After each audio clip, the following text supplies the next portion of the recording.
கிறிஸ்துக்குள் பிரியமானவர்களே, ஆண்டவராக இயேசு கிறிஸ்துவின் உன்னத நாமத்தில் உங்கள் ஒவ்வொருவருக்கும் என்னுடைய அன்பின் நல்வாழ்த்துக்கள். எல்லாரும் சந்தோஷமா இருப்பீங்கன்னு சொல்லி நான் கர்த்தருக்குள் விசுவாசிக்கிறேன். இந்த புதிய நாளில் கூட நம்ம மீண்டுமாக இணைந்து இந்த இன்றைய ஆத்துமாகாரத்தை தியானிக்க செய்த ஆண்டவருக்கு நன்றி. இன்றைக்கு எனக்கு என்ன ஆண்டவர் ஆத்துமாகாரத்தை கொடுக்க போகிறாரு அப்படின்னு சொல்லி பார்த்தீங்கன்னா, எபேசியருக்கு எழுதின நிருபம் 1வது அதிகாரம் 4வது வசனத்தின் பிற்பகுதி இப்படியாய் சொல்லுகிறது: அவர் உலக தோற்றத்துக்கு முன்னமே கிறிஸ்துவுக்குள் நம்மை தெரிந்து கொண்டார். இந்த உலக தோற்றத்துக்கு முன்னமே, foundation of the world, before the foundation of the world என்று சொல்லி ஆங்கிலத்தில் சொல்லப்படுகிறது. Just as he chose us him before the foundation of the world. இந்த உலகத்தை உண்டாக்குவதற்கு முன்னாடி, ஒரு வீடு கட்டுறதுக்கு முன்னாடி எப்படி ஒரு ஃபவுண்டேஷன் போடுறாங்களோ அப்படிதான் இந்த உலகத்துக்கு ஆண்டவர் ஃபவுண்டேஷன் போடுறதுக்கு முன்னாடியே இந்த இடத்துல இருந்து எனக்கென்று ஒரு பிள்ளையை நான் ஏற்படுத்தணும், இந்த இடத்துல இருந்து எனக்காக ஒரு பிள்ளையை நான் தெரிந்து கொள்ளணும்னு சொல்லி ஆண்டவர் தெரிந்து கொண்டிருக்காரு. அது வேற யாரும் இல்லை, நீங்க தான்.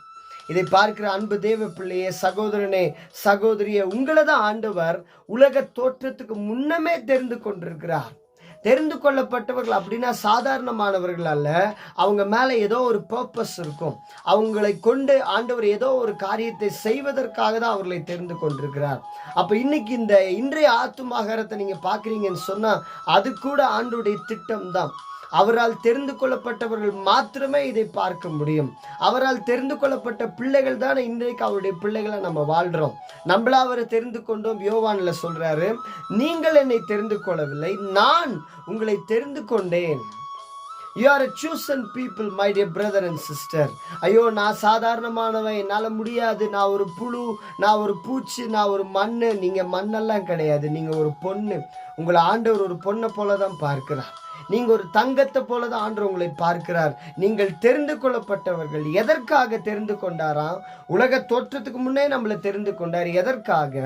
மார்க் 3:13-14 சொல்கிறது, அவர் ஒரு மலையின் மேலே ஏறி தமக்கு சித்தமானவர்களை வரவழைத்தார். தமக்கு சித்தமானவர்கள், அவருக்கு யாரெல்லாம் சித்தமா இருக்கிறாங்களோ அவங்கள தான் ஆண்டவர் தெரிந்து கொண்டிருக்கிறார்.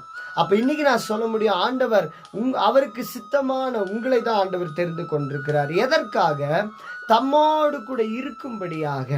நீங்களும் நானும் அவரோடு கூட இருப்பதற்காகவே அழைக்கப்பட்டவர்கள். நம்ம தினந்தோறும் இந்த இன்றைய ஆத்துமாகாரத்தை பார்க்கிறோம், ரொம்ப நல்லது. ஆனா ஆண்டவருடைய விருப்பம் என்ன? ஆண்டவர் ஏன் நம்மளை உலக தோற்றத்துக்கு முன்னே தெரிந்து கொள்ளணும்? இன்னொன்னு கூட சொல்றாரு, எரேமியா 1:5, நான் உன்னை தாயின் வயிற்றுல உருவாக்கும் முன்னே அறிந்திருக்கிறேன். உங்களை என்ன ஆண்டவர் நம்ம தாயின் வயிற்றுல உருவாக்கும் முன்னே தெரிந்து கொண்டிருக்கிறார். அதனுடைய நோக்கம் எல்லாம் என்ன? அவரோடு கூட இருப்பதற்காக. அவரோடு கூட எப்படி இருக்கிறது? இன்னைக்கு நம்ம பாருங்களேன், மேக்சிமம் ஃபோன் கூட தான் இருக்கிறோம். அதற்காக நம்மளை தெரிந்து கொண்டார்? இல்லை, நாம் அவரோடு கூட இருக்க அழைக்கப்பட்டிருக்கிறோம். நாம் அவரோடு கூட இருக்கும்படியாய் தெரிந்து கொள்ளப்பட்டிருக்கிறோம். அவரோடு கூட இருக்கிறவர்கள் சகலத்தையும் அறிந்தவர்களாக இருப்பார்கள். அவர்களுக்கு மறைவா எதுவுமே இருக்காது. அவரோடு கூட இருக்கும்போது வேற நமக்கு என்ன வேணும்? அவரே நம்ம கூட இருக்கிறார். அவரோடு கூட எப்படி நம்ம இருக்கிறது அப்படின்னு சொல்லி கேட்டீங்கன்னா, அவரை துதிப்பதன் மூலமாக நாம் அவரோடு கூட இணைகிறோம். அவரை ஆராதிப்பதன் மூலமாய் நாம் அவரோடு கூட இருக்கிறோம். வேதத்தை தியானித்து ஜெபிப்பதன் மூலமாக அவரோடு கூட இருக்கிறோம். இன்றைக்கு நீங்க உங்களை ஒப்பு கொடுக்குறீங்களா? அன்றைய இதுவரைக்கும் யார் யாரோ என் கூட இருக்கிறேன்னு சொன்னாங்க, என் கூட இருக்கிறேன்னு சொன்னவங்க எல்லாம் என் கூட இல்லை. ஆனா இன்னைக்கு ஆண்டவர் சொல்றார், நான் உன்னோடு கூட இருக்கிறேன், நான் உன் கூட தான் இருக்கிறேன். அவர் உங்க கூட தான் இருக்கிறார். நீங்க அவரோடு கூட இருக்கிறீங்களா அப்படின்னா இல்லை. அப்போ நம்ம அவரோடு கூட இருக்கணும்னா அவருடைய வேதத்தை நம்ம வாசிக்கணும், தியானிக்கணும், நம்ம ஜெபிக்கணும், ஆண்டவர் ஆராதிக்கணும், தேவனுடைய ஆலயத்துக்கு நம்ம சரியா போகணும். அப்படியெல்லாம் செஞ்சோம்னா நாம் அவரோடு கூட இருக்க முடியும். நாம் அவரோடு கூட இருக்க தெரிந்து கொள்ளப்பட்டிருக்கிறோம். கடைசியாக வியாதிகளை குணமாக்கி பிசாசுகளை துரத்தும்படி அதிகாரம் உடையவர்களாய் இருக்கும்படி அவர்களை ஏற்படுத்தினார் என்று சொல்லப்படுகிறது. ஆண்டவர் அவர்களை தெரிந்து கொண்ட நோக்கம் என்ன? 12 சீஷர்களை ஆண்டவர் இந்த பூமியில தெரிந்து கொண்டார். அந்த 12 சீஷர்களையும் ஆண்டவர் தெரிந்து கொண்டதனுடைய நோக்கம் என்ன? அவர்கள் தம்மோடு கூட இருக்கணும், பிரசங்கம் பண்ணணும், தாம் அவர்களை அனுப்பும்படியாய் தெரிந்து கொண்டார். கடைசியாக வியாதிகளை குணமாக்க வேண்டும், பிசாசுகளை துரத்த வேண்டும். இன்றைக்கு அப்படிப்பட்ட ஊழியர்கள் தேவை. வியாதிகளை குணமாக்கக்கூடிய ஊழியர்கள் தேவை. ஏன்னா இன்றைக்கு நிறைய பேர் அப்படி வியாதியோட கஷ்டப்படுறாங்க. நிறைய பேர் இந்த பிசாசின் பிடியில பாதிக்கப்பட்டிருக்கிறாங்க. ஏன் நீங்க அப்படி எழும்பக்கூடாது? எனக்கு அருமையான தேவ பிள்ளையை, நீங்க ஆண்டவருக்காக அப்படி எழும்பி அவருக்கு, ஏன்னா நீங்க ஏற்கனவே தெரிந்து கொள்ளப்பட்டவர்களா இருக்கிறீங்க. நீங்க அவரோடு கூட இணைந்தீங்கன்னா போதும், ஆண்டவர் உங்களையும் பயன்படுத்துவார். அவர் பட்சபாதம் உள்ள தேவன் அல்ல. அவர் உங்களையும் பயன்படுத்தி நீங்களும் ஜெபிக்கும் போது வியாதிகள் சுகமாகும்படியாய் செய்வார். நீங்களும் ஜெபிக்கும் போது பிசாசுகள் துரத்தப்படும்படியாய் ஆண்டவர் கிரியை செய்வார் என்பதை நீங்க ஒரு நாளும் மறந்து போகவே கூடாது. இன்றைக்கு ஒப்பு கொடுக்கிறீங்களா? ஆண்டவரே, நீர் என்னை தெரிந்து கொண்டதனுடைய நோக்கத்தை இத்தனை நாட்கள் நான் அறியாமல் இருந்திருக்கிறேன். இன்னைக்கு நான் என்னை ஒப்பு கொடுக்கிறேன். நீர் என்னை தெரிந்து கொண்டதனுடைய நோக்கத்தை நான் நிறைவேற்ற வேண்டும். நான் உம்மோடு கூட இருக்க அழைக்கப்பட்டவன். நான் உம்மோடு கூட இருக்க தெரிந்து கொள்ளப்பட்டவள். அது மாத்திரம் இல்லாமல் வியாதிகளை துரத்த, பிசாசுகளை துரத்தும்படியான அதிகாரம் உடையவர்களாய் இருக்கும்படியாய் நான் ஏற்படுத்தப்பட்டவன். இந்த நாள்ல இருந்து உம்மோடு கூட இணைய விரும்புகிறேன்னு சொல்றவங்க மாத்திரம் உங்க கண்களை மூடி ஜெபிக்க ஆரம்பிக்கலாம். ஆண்டவரே, எங்களை ஒப்பு கொடுக்கிறோம் அப்பா, எங்களை ஒப்பு கொடுக்கிறோம். எங்களை ஒரு விசை கூட உமக்கென்று நீர் எடுத்து நிறுத்தும்படியாய் ஜெபிக்கிறோம். நீர் எங்களை தெரிந்து கொண்டிருக்கிறீர். ஒருவேளை நீங்க சொல்லலாம், நான் பலவீனமான பாத்திரமா இருக்கிறேனே. கவலைப்படாதீங்க. பலவான்களை வெட்கப்படுத்தும்படி பலவீனமான உங்களை தான் ஆண்டவர் தெரிந்து கொண்டிருக்கிறார்.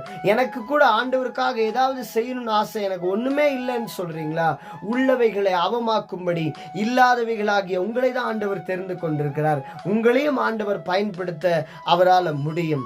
இயேசு கிறிஸ்துவின் நாமத்தினாலே இந்த நாள் நம்முடைய பாதத்தை தேடி வருகிறோம். தகப்பனே, யார் யாரெல்லாம் அன்று இன்றைக்கு இந்த நிகழ்ச்சியை பார்க்கிறாங்களோ அத்தனை பேர் மேல கர்த்தருடைய பிரசன்னம் இறங்குவதாக. இவர்கள் சாதாரணமானவர்கள் அல்ல, இவர்கள் தெரிந்து கொள்ளப்பட்டவர்கள். எப்போ? உலக தோற்றத்துக்கு முன்பாகவே தெரிந்து கொள்ளப்பட்டவர்கள். தாயின் வயிற்றில் உருவாகும் முன்னமே தெரிந்து கொள்ளப்பட்டவர்கள். இவர்கள் மேல கர்த்தருடைய மிகப்பெரிய ஒரு பர்பஸ் உண்டு, மிகப்பெரிய ஒரு திட்டம் உண்டு.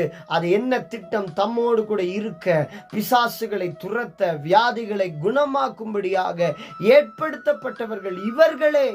இவர்கள் ஒவ்வொருவரையும் நாங்கள் ஆசீர்வதிக்கிறோம். இதை பார்க்கிற ஒவ்வொருவரும் இப்படிப்பட்ட ஊழியர்களாய் உம்முடைய பிள்ளைகளாய் மாறட்டும் என்று ஜெபிக்கிறோம். இந்த நாள் இவருக்கு ஒரு ஆசீர்வதிக்கப்பட்ட நாளாய் மாறட்டும்.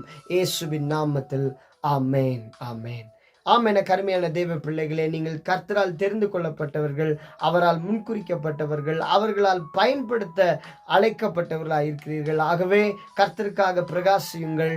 God bless you. Have a blessed day. Amen.